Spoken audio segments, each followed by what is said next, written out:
Hello everybody, this is Hybrid, and pretty much I'm reviewing Marvel Now, Iron Man issue number 1. Now, I read Iron Man every once in a while, but I'm not what you could call, I guess, a dedicated fan.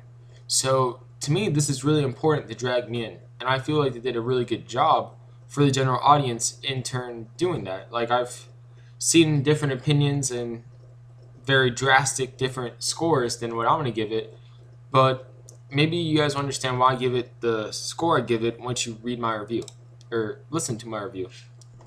So we start off with Iron Man in the new armor, which I must say I really do like. And the penciler is Greg Land, inker Jay Linston, and colorist Guru Ifix. Now, the reason I mention not just the penciler but the inker and the colorist is because they play a massive part as well. Like those three make up the art. And then the writer is Kieran Gillen, who I believe they journey into mystery, which is very good. I heard, and I read a little bit of it, so I do know it's very good. So I have a lot of faith in this comic. Now, yeah, so we see the new black, gold, and red armor, which, like I said before, I think looks pretty nice, and I would love to see that in an Iron Man movie. Which also this armor is also based off the Iron Man movie armor, as you can tell by the design. And we go to Mary Jane's New York crib, not crib, but kind of the club she has now.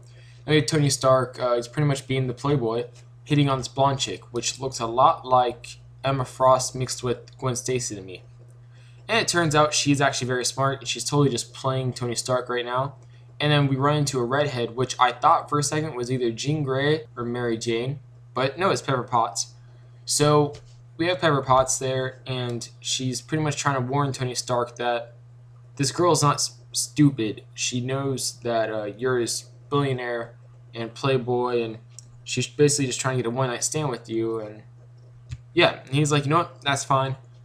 I just want to have fun. So then we go to Argentina, and this random chick climbs out of the sewers and takes this girl's phone, sends a message until this AIM guy, who I'm guessing has pyrokinesis, just burns her to death. Now, that's pretty bad. And then we go to New York again, and Tony Stark is about to bang the blonde chick until he gets this call.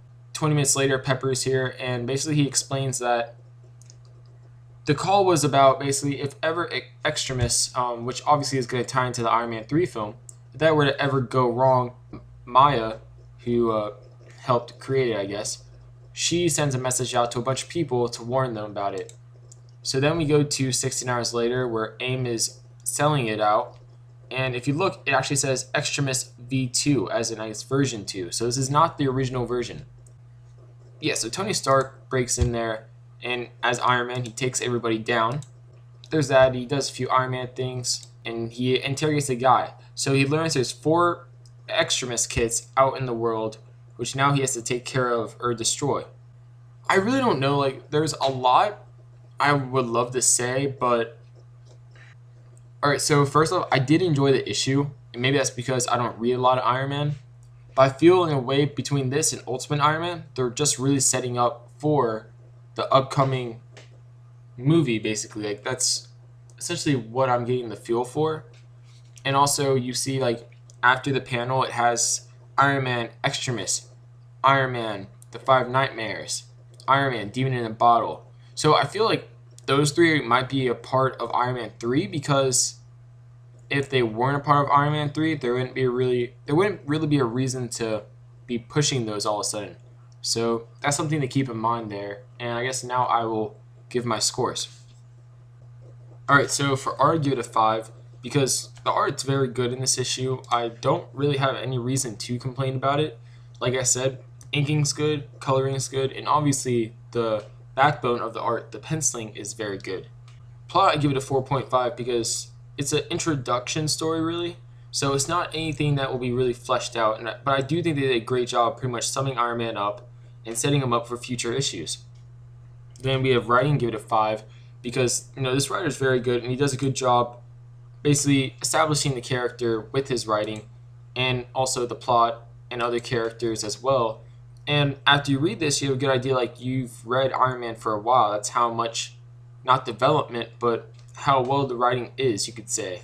As most likely a lot of people already have external influence on the character So this kind of sums all that up into one thing. And also, I like how he wrote in a different suit of armor, because it's nice to have something unique about the comic book and not just be the same thing as the films or the TV shows. Characters, I give it 4.5, mostly because I did like the characters, but for some of the characters, they just didn't seem like the characters. Like Pepper Potts, for example, didn't really look like Pepper Potts at all. You couldn't Pepper Potts unless, until Tony said her name. So the characters don't really look like their characters, and then the fact that Tony would just, I don't know, he just seems so a little carefree, the character in this, not as responsible as I thought he'd be after the last story arc. So I'd like them to fix that, but then again, I know they're trying to appeal to a newer audience, so it's not going to be as direct as before. So I'm being very lenient with this issue, obviously. And the enjoyment, I give it a 9, because I did enjoy the issue, but if it stays like this in future issues, obviously I will rate it lower because I will expect more, and I do not expect that much in this issue because it's the first issue. I will get more critical as the series prolongs, and I'll give it 5 issues, and if not by 5 issues, it keeps me pretty much, I'm done with it. So this is Hybrid. Please subscribe, comment, and like, and also follow me on Twitter at Hybrid0027. See ya.